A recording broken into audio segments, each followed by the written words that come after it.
opportunity to discuss any questions you have about managing reviewers. Please also note that all attendees have been placed in listen-only mode to ensure the quality of the recording. You can ask any questions you have by typing them into the questions box at any time during the webinar, and we will answer them after the presentation. Our speakers today are Gareth Meagher from Taylor & Francis, Diane Dixon from the International Journal of Radiation Biology, Peter Gilroy from the Journal of Education for Teaching, and Hervé Stoloway from the European Accounting Review Journal. We'll now hand over to Gareth to start off our presentation. Thank you very much, Emma. So as you all know, the business of running a journal is an extremely busy one, and there are many areas to consider and work through every day. Sourcing reviewers, retaining reviewers, and energizing reviewers is one key element to keep the flow of content moving through the submission process and ensure the work that's submitted to your journal is given the best possible chance to be effectively and fairly evaluated in a timely manner. In this presentation, I hope to highlight some of the best ways to maintain and retain those reviewers that provide their time for you and your journal. Get to the next one as well. Thank you. So the first one is to offer reviewers clear instructions and guidelines. A well-informed reviewer will feel more empowered to review effectively. Provide as much information as you can, just details of what blinding policy the journal operates and what ethical considerations the reviewer should adhere to.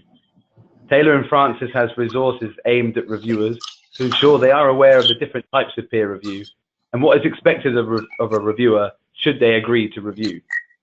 When the reviewer is clear on what they are being asked to do, they will do so more effectively. Provide realistic timeframes. Be upfront about your preferred turnaround times on your journal. If you ideally want reviewers and reviews to be completed in, say, 2 weeks, then make this clear from the outset.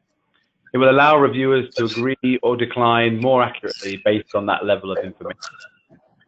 Reviewers will appreciate that a timely decision process is important to certain journals, and if they get to know your preferred timescales, they'll work hard to meet these deadlines.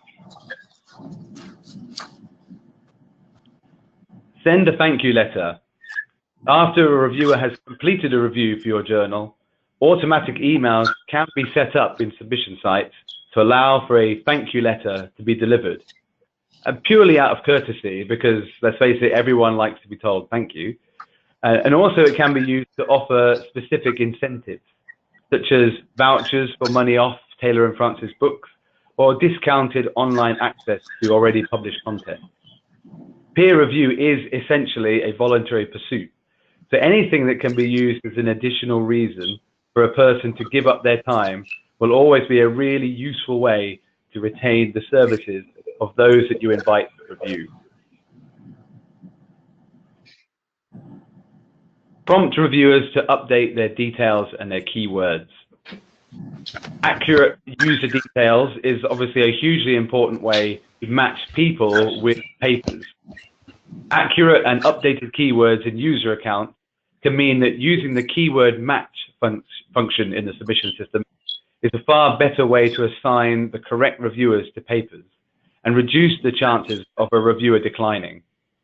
Outdated information, such as older institutional email addresses in the system, could mean that you receive multiple bounce back messages or maybe no responses at all. It might also be a good idea to consider using a predefined list of keyword terms. That way you can ensure that the list of terms being used by reviewers and those chosen by submitting authors in their papers are uniform, and it reduces the chance of deviation. Send reviewers information on the decision reached. At the end of the peer review process, regardless of the final decision reached, if you send reviewers information of that decision, it gives them a much fuller sense of the comments made and the observations of other reviewers. It will help better inform reviewers for any future review requests and perhaps highlight to them areas they didn't think to consider the first time round. By making the review process as much of a collaboration as possible, and with the appropriate levels of blinding, you can create a knowledge-sharing culture in your journal amongst those that review. It also ties up the whole process neatly for a reviewer. They have provided their report for you in their time, and now they get to see the end result.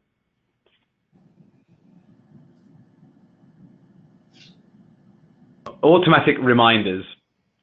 This is a big one, obviously, that the submission systems can generate automatic reminders for reviewers with the varying different parameters.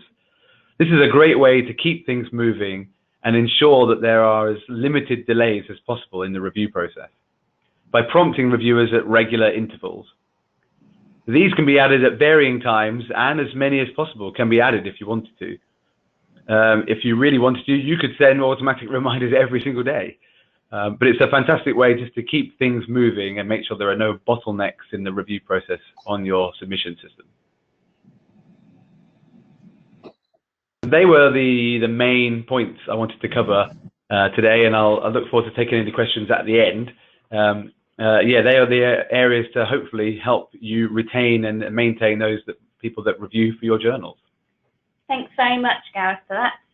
We'll now hand over to Diane Dixon for a peer review timeline strategy.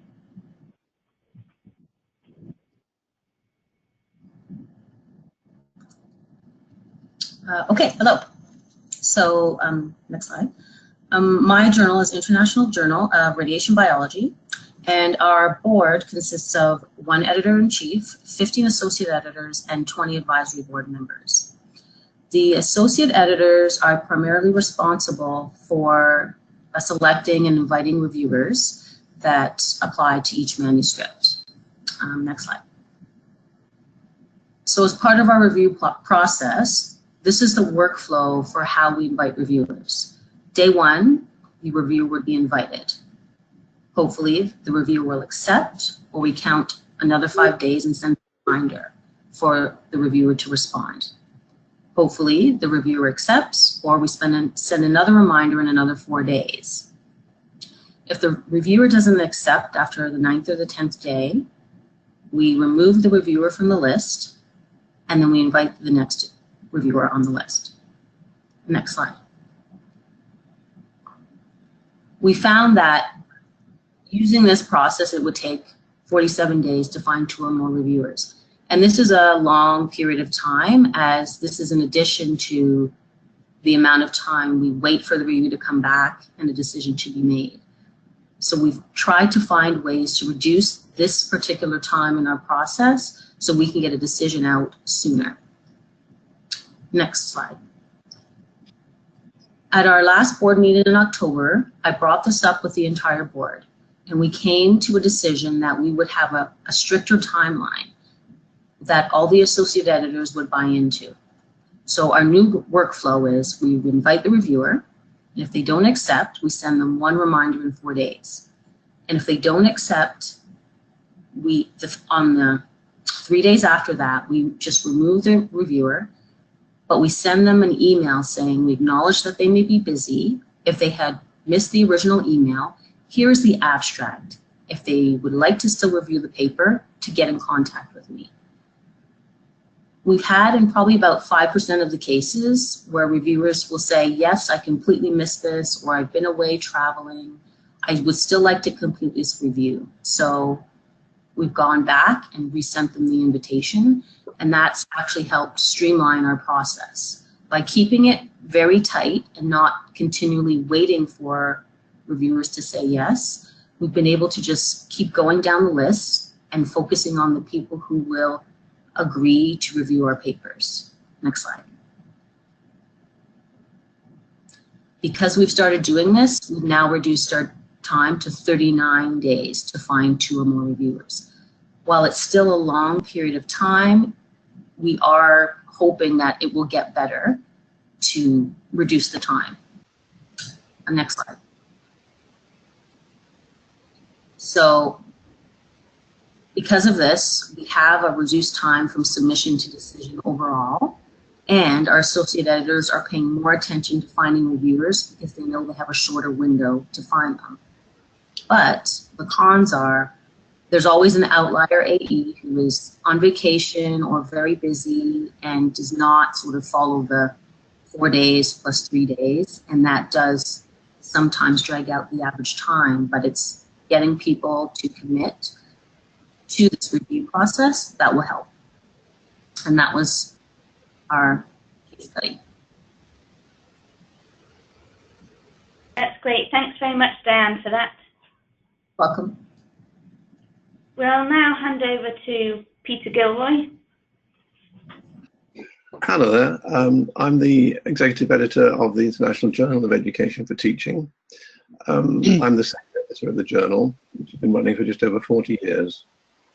So I took over the journal from somebody who had built up a very large database of reviewers, referees, and that's what I was working from initially. Next slide. I found that recruiting referees, reviewers, is relatively straightforward. We tend to ask those who've written for us, so they know the process. They've had experience from the sharp end, as it were, of our reviewing process. And every 3 issues or so, which is roughly 6 months, we contact authors who've written for us and ask them if they'd be interested in reviewing, particularly if they're in areas that we are short of reviewers in, statistical analysis, for example.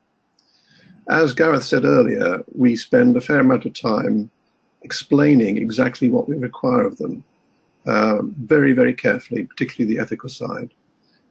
Teacher education is a fairly small field, at least nationally, and it would be difficult to find reviewers within the UK that didn't know each other. So that's an aspect that we pick up on quite thoroughly. If we have problems identifying a reviewer for a paper, then we'll use a key authority that the author themselves have used and contact them. That way we can increase the size of our review panel quite considerably. Next slide. We run special issues, at least 1 per volume, sometimes more than 1. There are lots and lots of advantages, I'm sure you can guess, for special issues, but one of the many that we find useful is that the special issue guest editors will have to identify their own reviewers. So we can then add them to the database. Obviously, we still go through the process of inviting them formally, but that way we know that they've been identified as specialists in their subject area by somebody else. In addition to the 4 aspects I've mentioned for recruiting, I've got a very large network, both nationally and internationally. I attend few conferences, so the networks and the conference presentations are another way of identifying and recruiting reviewers.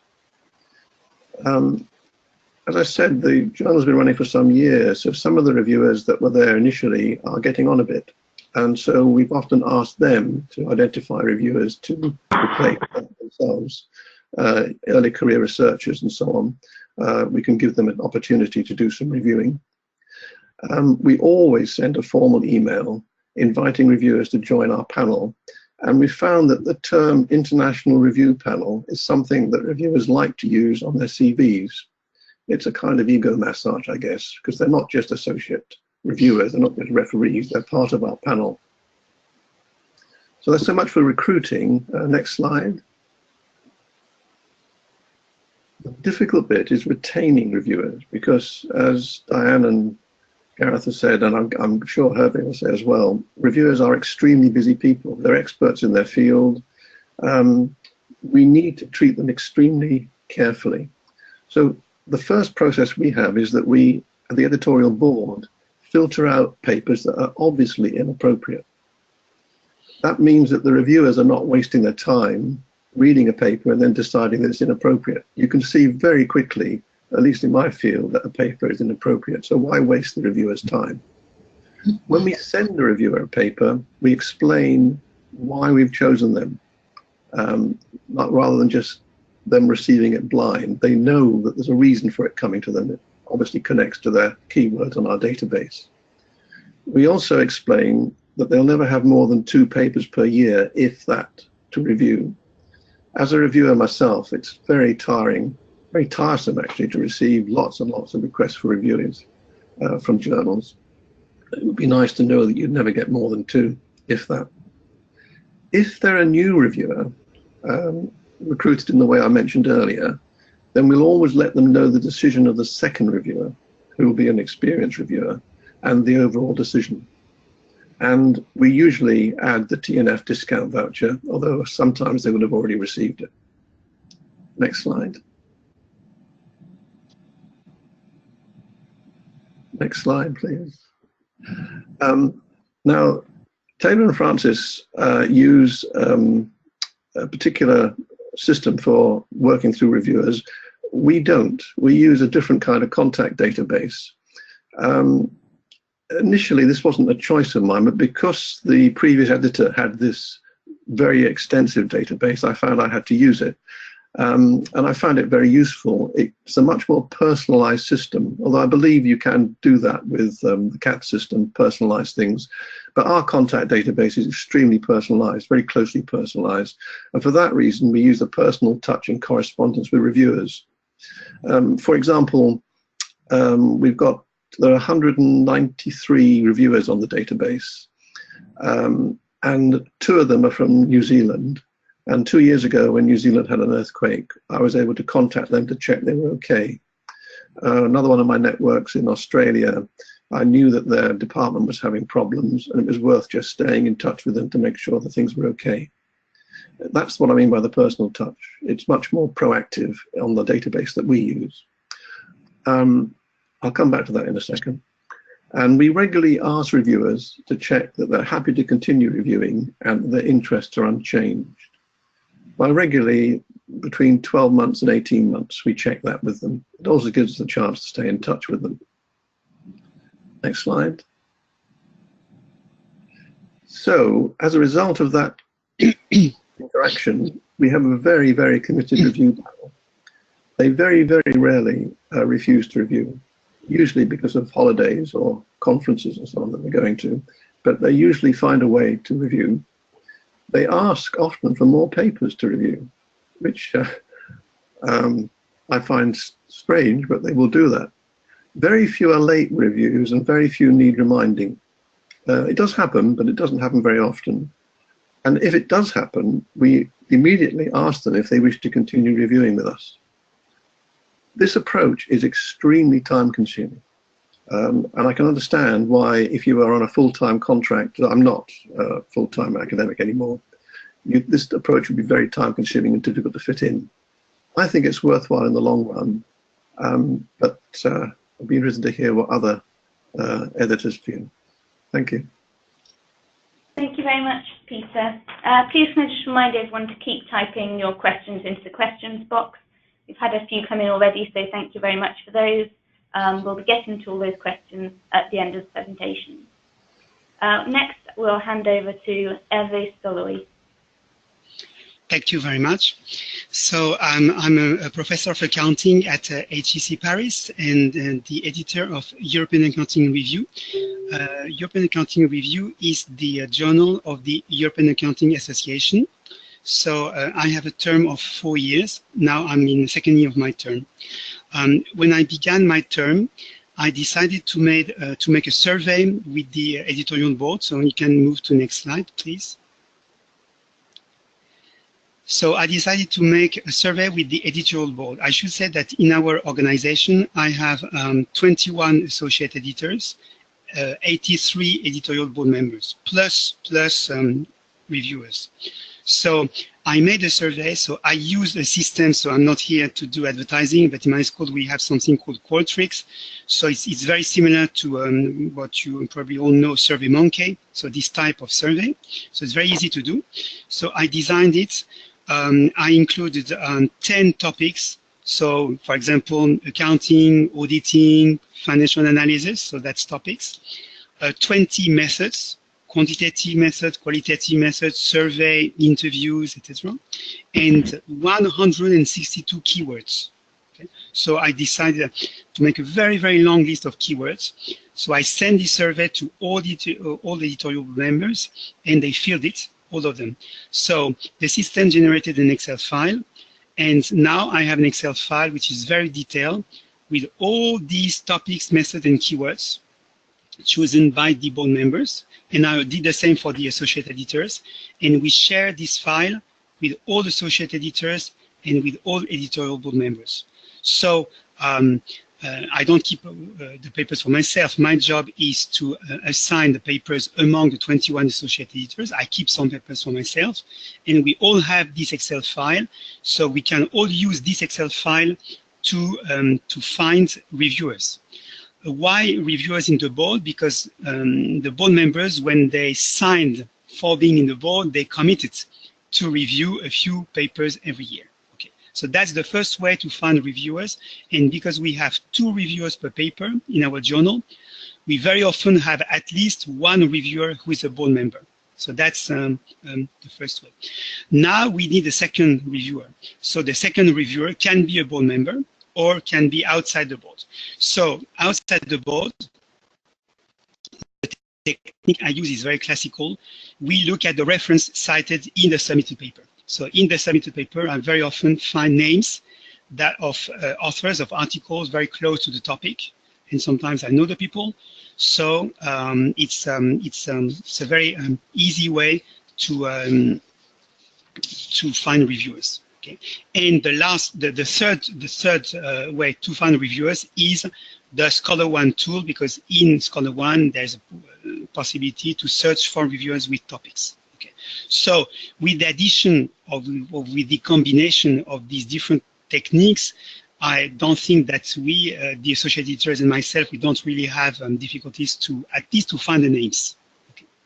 So we can move to next slide. Okay, so I share everything which has been said about retaining the reviewers, the difficulty to have reviewers that are very busy. But now I would like, because I only have a few minutes, so I would like to focus on some elements which are in ScholarOne and that I use a lot. So in ScholarOne, the editors, so associate editors and editor, they are supposed to rate the reviewers, so to give a score.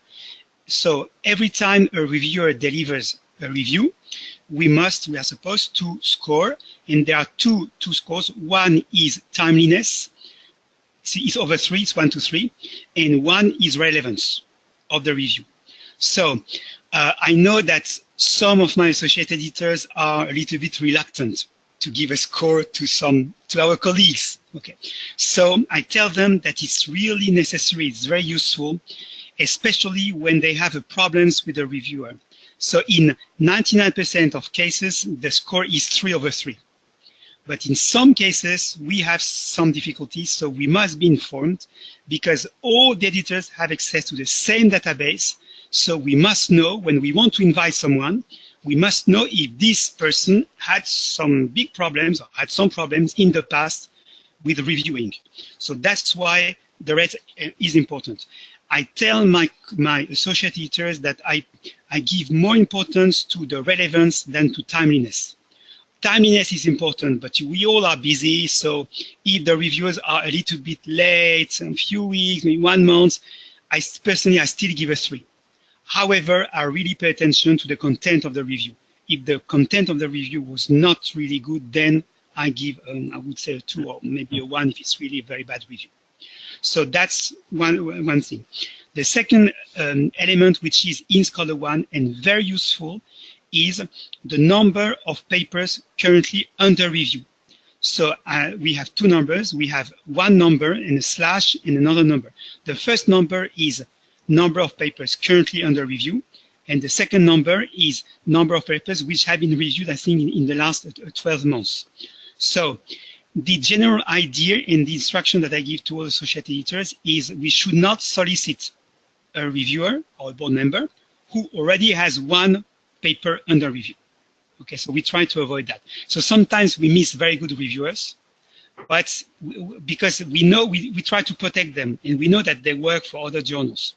So this rule doesn't work for resubmissions, because for a paper resubmitted, the paper will be sent to the same reviewers. So then a reviewer could get 2 reviews at the same time. But for a new submission, we try to avoid that, with the exception, maybe if it's really a very, very specific topic, and if the reviewer is the best in the world for that topic. So recently I had to do that. I apologized with the reviewer, and I told the reviewer that I would still solicit him because I really needed him. Okay. So that's what I really use, I mean, on an everyday basis with Column 1, and I like this tool very much. So we can move to the next slide. So I like very much what Peter said about the personal touch. I think that reviewers are human beings, okay? So I like very much Column 1 and all the emails, all the templates, okay? That's very useful. But still, these are people, and I think that adding few words, personal words, is very useful. So for all the papers that I handle directly, when I invite a reviewer, I always write a few words before the template email. And these few words relate, in most of cases, it relates to a paper that the reviewer has published on the same topic. And I always begin that I know your paper, I like your paper published recently in this journal on that topic, and that's why I'm inviting you. And that's why I think that you are a highly suitable reviewer. And in many cases it works, or at least if the reviewers, if they are not available, they reply. I noticed that they reply very quickly, much quicker than with a simple template. So I rarely send a simple template. Okay, so I think that's all for the moment. So what I wanted to say about selecting and inviting reviewers. That's great. Thank you very much, Hervé, and thank you to all of our speakers for their presentations. Now it's over to you for our Q&A session. We've already had a few questions come through, but please do continue to type your questions into the questions box. So the first question that we'll start with is really around how editors can benefit from projects such as Publons. Who'd like to start with that one? Yeah, I'm happy to go ahead with the Publons one. So Publons, possibly maybe for people who don't know what it is an initiative where it's kind of giving reviewers credit for the work that they've done. So I mentioned it in my sort of presentation that obviously reviewing is a voluntary pursuit, and 99.9% of the time reviewers are not paid, so they're giving up their time voluntarily. So Publons is an initiative where reviewers can claim work and say, I reviewed for X journal, and necessary blinding is still in place, but they can say I reviewed for this journal, and then they can build up a sort of Publons profile. So there's an area where they can then begin to create this profile, and it gives them more of an online presence of their work that they've done, and somewhere to actually record the fact that yes, I was a reviewer on this journal. So at Taylor & Francis, we're trialing it on a number of journals. So it's a question that's in the reviewer score sheet. So when reviewers are reviewing a paper, there's a question that says, would they like to have this connected to their Publons account? And they can say yes or no. And then they're taken to the Publons page, specific Taylor & Francis area within Publons, where they can then claim their review. So yeah, I think it's how can editors benefit from projects such as Publons would be that it's just another incentive for reviewers. It's another opportunity to say to reviewers, if you give up your time to review for us, there's also an area now where you can begin to claim some recognition for the fact that you're doing this work for us. And that will help. It will help other editors, I think, to go on to select reviewers. There's a real opportunity for Publons to then branch out to say, we know we're a good repository to help other editors find reviewers. We could say, well, reviewer X over here has claimed that they've done reviews in accounting, for instance. So then maybe Hervé will think, okay, well, I'll go and invite this reviewer over here. Their Publons profile suggests that there'll be a good fit. That's great. Thanks very much, Gareth. Has anyone else got anything else they wanted to add to that? No? Okay, great. We'll move on to the next question. This one's for all our editors, really. And the question is, how long do you typically give reviewers to review a paper once they've agreed to do that? Who'd like to start? I'll start. For my journal, we typically give 14 days, business days, to review a paper. Thanks, Dan. With us, it's slightly different because, as I said earlier, we have a preliminary review process that the editorial board take part in to check that a paper is appropriate. That is a 10-day process maximum, usually much shorter than that. And then they go out to review, and reviewers are given 14 working days.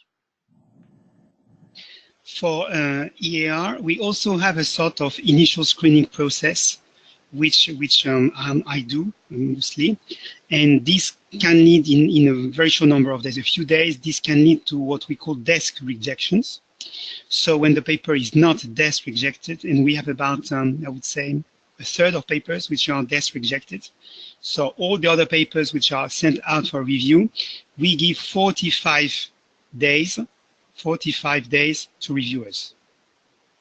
And in our field, in the field of accounting, I know rather well many other accounting journals, it's very classical. Some journals have 30 or 45. That's very, very classical in our field. Great, thanks so much, everyone. Next question here was aimed at Hervé, I think. And this says, when you're emailing reviewers asking them to update their keywords, what proportion of people actually do go on to do that after you've emailed them? Okay. It seems that I misexpressed myself. I did the survey only for editorial board members and associate editors. So it's about a group of 100 people. I didn't do that for all reviewers because we have, I don't know how many, we have maybe we have maybe 200 or 300 of other people who are reviewers, not being board members or associate editors. Okay, so for this group of 100 people, I did the survey once. That was a year and a half ago at the beginning of my term. To be honest, I was not really prepared to do it again.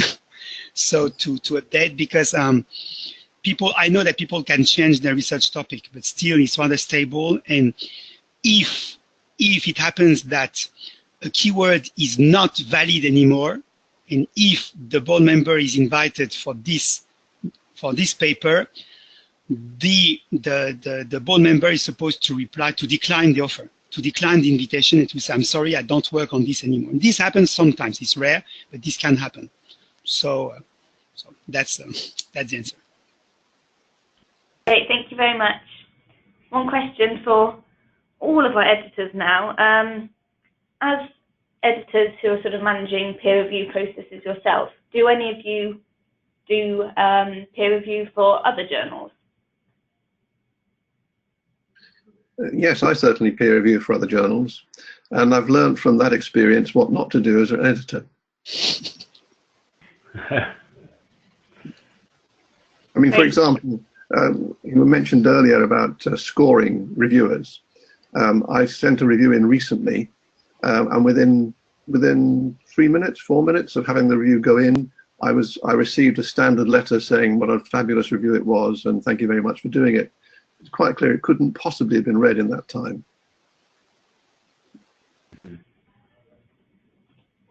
Thanks very much, Peter. Okay, so I would say that before the beginning of my term, I used to review a lot for many other journals. Okay, with this activity, with this editorship, I had to reduce this activity. I still review a little bit, but I had to explain to some journals that because of the editorship, it's very difficult to review too much for other journals. It's not a matter, I don't see a problem, a political problem.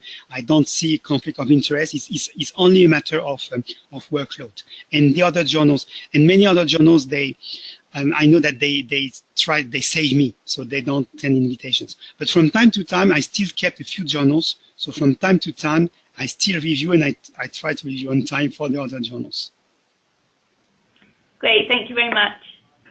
Our next question is around which model of peer review you each prefer, whether that's single blind, double blind, or open peer review, or triple blind. What's the type of peer review that you prefer?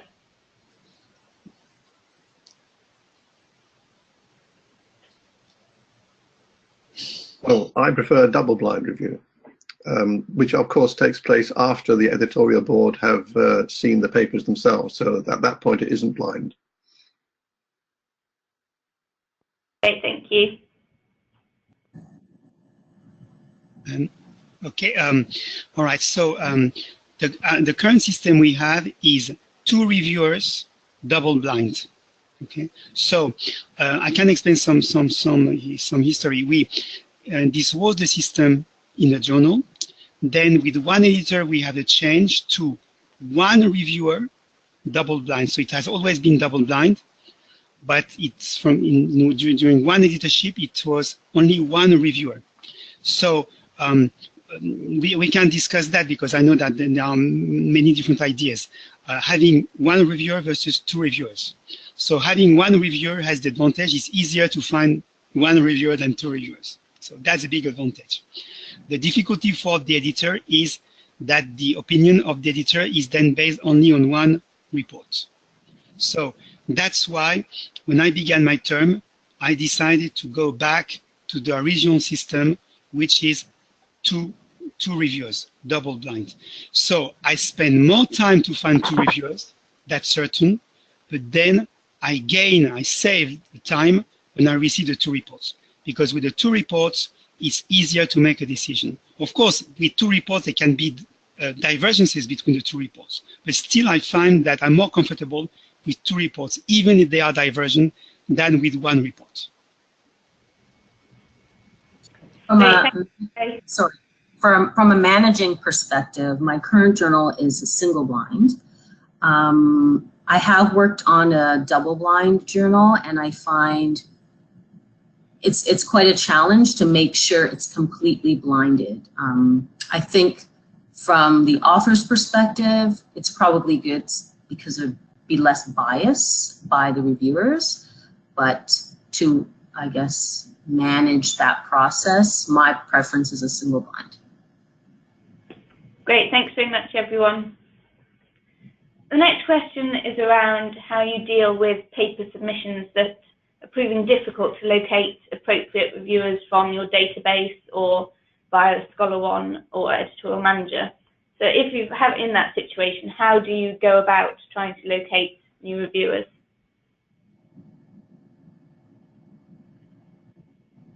So for my journal, I've sort of set up a process where if the associate editor is having trouble finding 2 reviewers, we've asked the associate editor to act as a reviewer themselves. The advisory board members that we have, they are actually called upon to be reviewers on papers. So we sort of have a built-in pool of people in case we can't find external reviewers, we use them as reviewers in their field. Great, thank you. I could say that there are different situations. So because we want 2 reviewers, when it gets very, very difficult to find 2 reviewers, so an editor has found 1 but not 2 for many reasons, then of course I accept the idea of having only 1 reviewer. So I said that the system is 2 reviewers, but with exceptions we can have 1. So that's one way to solve the issue. Even though I prefer 2, exceptionally we can have 1. But a thing that I noticed that when we really have problems to find reviewers, it is often related to the nature of the paper. Maybe the paper is out of the scope of the journal. Maybe the paper is too specific. And that's why we had difficulties to find reviewers. So there's a very high relationship between the scope of the paper, the nature of the paper, and the difficulty to find reviewers. So often it's because I did not do my job of desk rejecting the paper. In many cases, I realized that because it's so difficult to find reviewers that I should have desk rejected the paper. I didn't realize well enough that the paper should have gone into the review process. But still, sorry, Hervé. I was going to say, I think I've already explained how I deal with it, so we don't seem to have a problem. Great, thanks very much, everybody. The next question is, to what extent, if any, do you edit reviewers' comments to authors, and why would you decide to do this or not do this?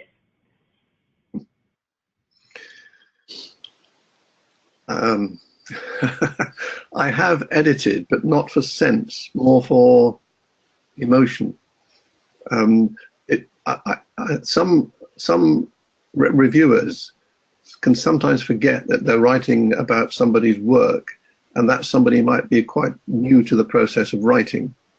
And I wouldn't want cruel remarks to be passed on. So I do occasionally filter out some of the emotive side that you get in some reviewers' comments, but not the sense. Thanks, I agree. I look at all the decision letters, and yes, there are times when reviewers can be a little bit harsh about someone's paper. So those kinds of comments are edited out. I think it's a very important question. In principle, I never edit the comments, okay? Which doesn't mean that I agree with everything which is written, because in the decision letter, I make a decision based on two pieces of advice, and that's the decision letter. But concerning the wording, the reviewers have, they receive clear instructions to be constructive, positive, not to be nasty, not to be harsh with authors. So far, I never had a problem until a week ago. It was not the paper I was handling. So I discovered the decision letter and the review report at the same time it was sent to authors. Because in our organization, I do not interfere with the associate editor's decisions. So I discovered at the same time as authors. And I discovered one review report, which was really short, bad, not interesting, and very brutal, very rude. But it was too late because the associate editor has made the decision, so it was too late to do anything. So now I'm thinking maybe I would try to do something, but it's very hard because we have a big group of associate editors, so, and because we all work independently, so I should give instructions and tell them that if they face this situation, then they should edit the text of the review. But to be honest, it's one case. We have more than 300 papers per year, and it's okay. It's one case over, I would say, 400 or 500 decisions. So it's too much. One case. It's too much, but still, it's only one case. Great, thank you, everyone. Well, it's an interesting point with one of the previous questions around double blind, triple blind. That double blind, obviously, reviewers, because no one knows who they are, they're more likely, or maybe likely is not the right term, but there's a chance that people might say more harsh things, less constructive, if they don't know who they are. Well, yeah, yes, okay. What you are saying, the problem of blind, being blind, I mean, from the reviewer's point of view. Okay, if it's not blind, you know, in our work we have a lot of activities when we make reports, including recommendation letters, recommendation reports on colleagues. It's not far from a review, and it's not blind. Okay, so it also has disadvantages. Yeah. Okay. So because when it's not blind, you can have it sort of game between people. Okay. So I think personally I prefer blind, but with very strict instructions to reviewers to be fair and to be nice in their writing. They can recommend a rejection. They can write about all the flaws of the paper, but in a nice way. Always in a nice way. Great, thanks so much, everyone. Next question is around how often you write to reviewers who have been suggested by the contributors, the authors on the paper. Never. Never. We do allow suggestions for reviewers, but the board decided to remove that. So Fair enough. If I may add a few words on this, I said never, like Peter, never for reviewers. However, we strongly encourage the authors to recommend an associate editor.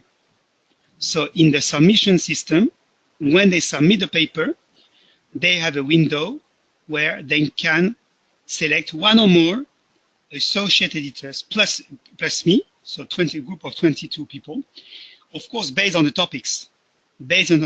And I always look at their suggestion, always, when I had to assign the paper. Of course, I had to pay attention to the topic, and I had to pay attention to the availability of the associate editor, because the authors don't know the workload of the associate editors. But I like the system. So in some cases, it's very straightforward. The choice of the editor is very straightforward, very easy. Some papers are could be between different people.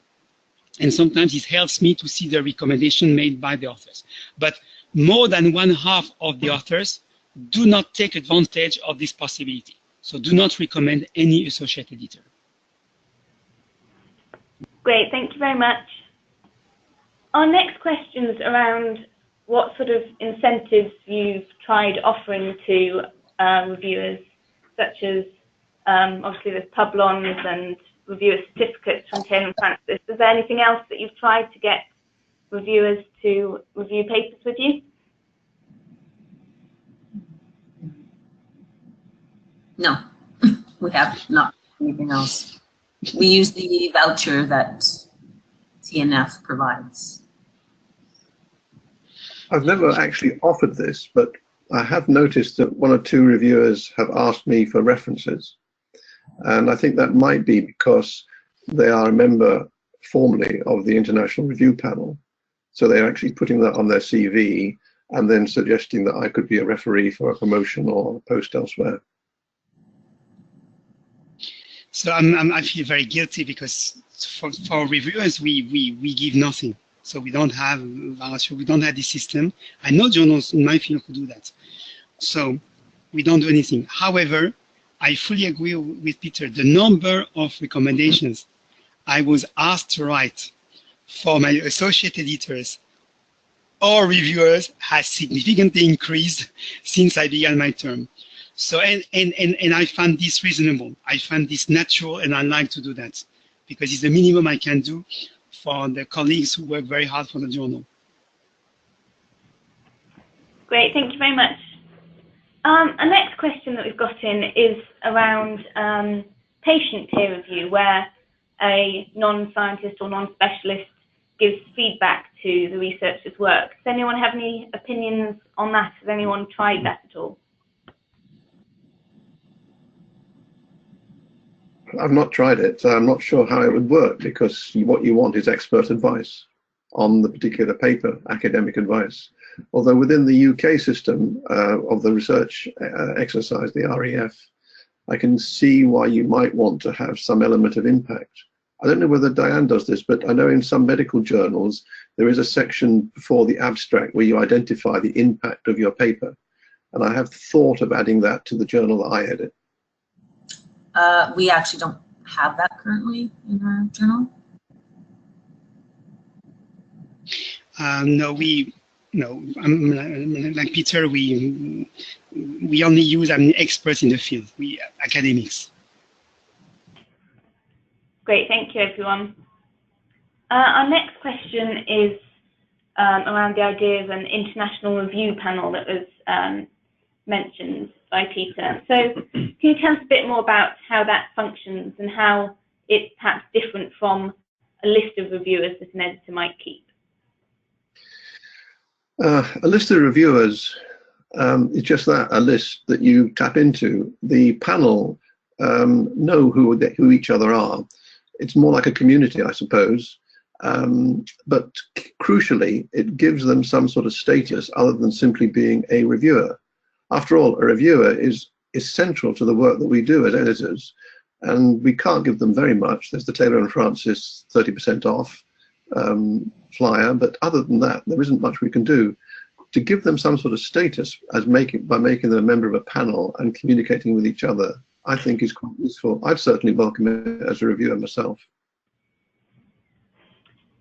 Great, thank you very much, Peter.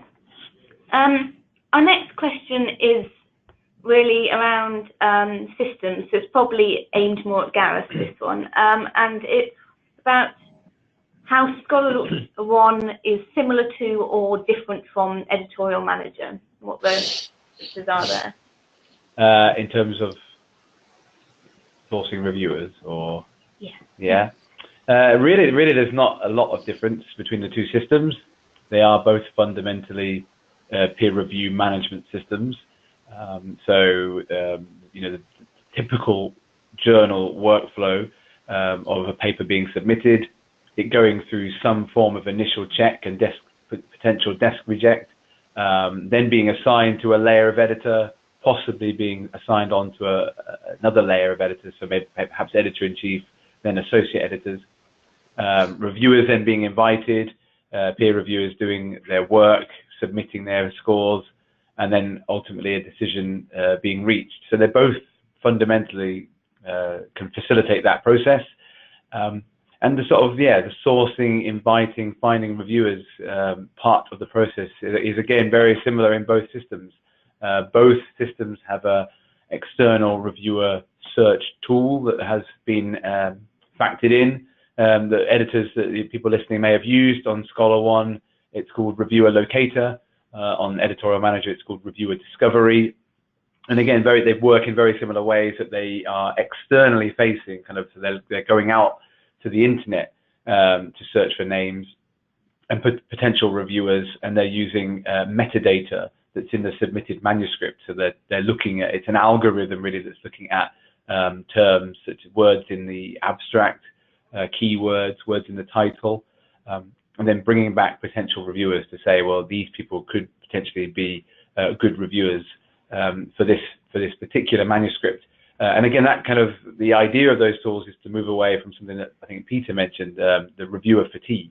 That if you are continually using the same pool of reviewers and you're asking individuals to review more than 5-6 papers in a given period, then you're kind of burning them out potentially. You run the risk of burning them out. So those tools are aimed at kind of spreading that net a bit wider and finding people that maybe you wouldn't have considered before, and they're not in your journal's database already. Great, thanks so much, Gareth. Our next question is around how you select or recruit reviewers again. It's asking what your general criteria is when you're selecting reviewers. Is there anything in particular that you're looking for or not looking for?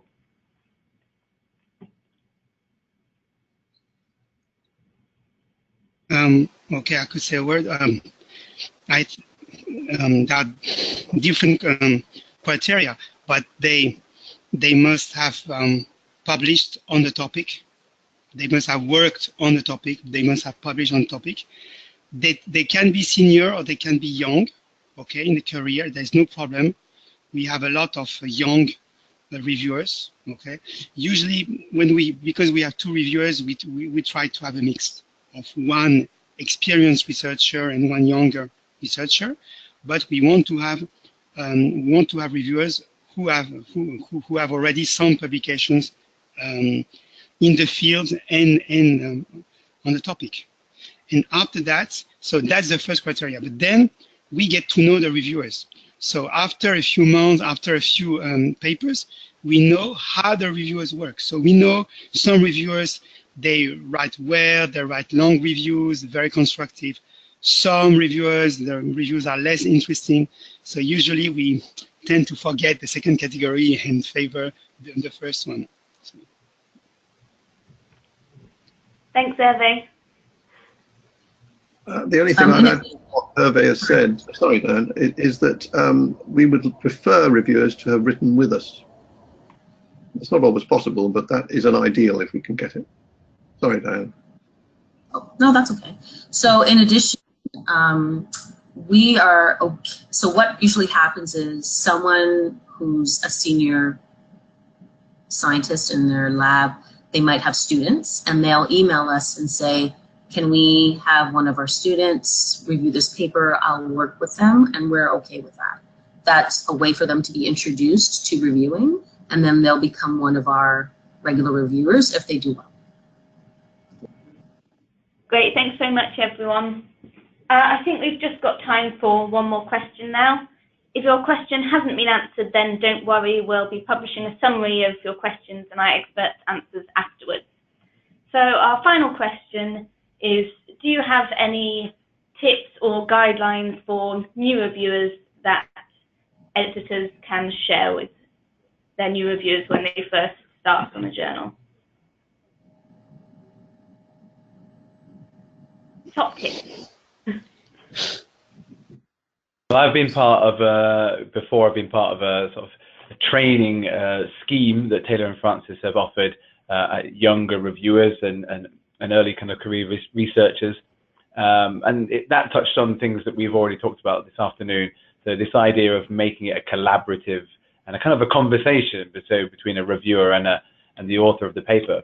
Although in the case of double blinding, they don't know each other, but you know, writing things, as we've kind of touched upon, writing things that you would happily say to someone face to face, and being constructive, making it a kind of dialogue of and an open kind of expression of how the manuscript could be improved and what areas were good and not so good.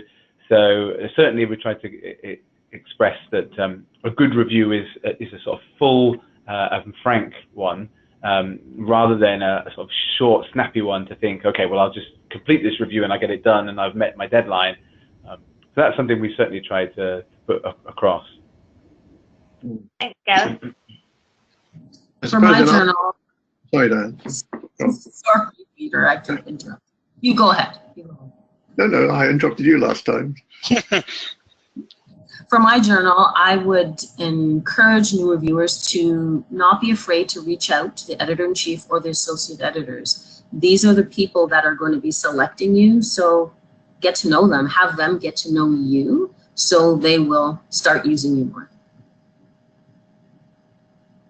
Yes, all I was going to say was that I've encouraged reviewers, particularly new, younger reviewers, to see the process, as Gareth said, as a kind of discussion, and to think of the paper as being written by themselves. What kind of review would they like if they had written the paper? After all, we're trying to open the door, not shut the door on publishing. And some reviewers tend to think their job is to gatekeep by shutting the gate rather than opening it. Thanks, Peter. Anything to add, Eze? I would add one other thing, which is I do find it irritating when reviewers use the review option on Word files, because it means I've got to blind it again. That's a minor point, but it is slightly irritating. Yes, well, I would say maybe two things. The first is to ask for advice from senior colleagues in the department when it's the first review, because in the department, many colleagues have a very good experience about reviewing. So for the first time, to ask for examples of reviews. And secondly, you said the word discussion. Many PhD programs train the students to discuss a paper orally in public. And this training from how to discuss a paper in public is very helpful to learn also how to review a paper. It's not so different to discuss in public and to write a review. So I think it's a very good thing to train our PhD students, especially PhD students, to discuss papers orally in public. Thanks, Eze. Unfortunately, that's all we have time for now, but I hope you've all found this session useful.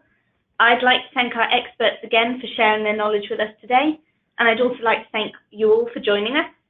When I end the webinar, a short survey will pop up on your screen asking you a couple of questions about your experience of the webinar, so any feedback you have would be much appreciated.